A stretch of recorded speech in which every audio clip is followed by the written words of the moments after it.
চিরদিনের সাথী। Birthday celebration করতে গিয়ে ও যে আমার সাথে এমনটা করবে কখনোই ভাবতে পারিনি। বিষয়টা একটু ব্যাখ্যা করবেন? তো গাইস, আজ ছিল ইংলিশ এক্সাম আর তার সাথে এই মহারানীর জন্মদিন। মানে মানুষ কতটা পাপ করলে পরীক্ষার দিন জন্মদিন পড়ে। मैं गाली नहीं दे सकता, नहीं, गाली नहीं देना। फैमिली देखती है, वरना मैं ऐसे ऐसे गाली दूं। যাই হোক, এক্সাম শেষ হয়ে যেতে আমরা বন্ধুরা সবাই মিলে মিট করে চলে এলাম মনীষাদের বাড়িতে বার্থডে সেলিব্রেশন করার জন্য। আর এদিকে আমি হাসছি কেন জানো, সাহেন বসেছে মেকআপ করতে, তাও আবার চাই। ব্রাইডাল লুকটা একদম সিম্পল।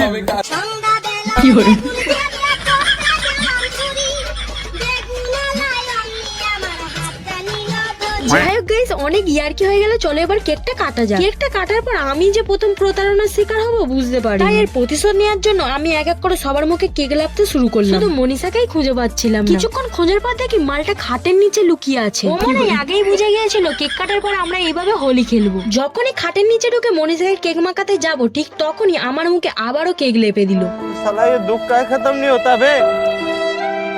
যাই হোক, আমরা এখন বাড়ি যাই। তোমরা আরো এরকম মিনি ব্লগ দেখার জন্য নিচে লাল রঙের সাবস্ক্রাইব বাটনটা ভেঙে দাও। বাই।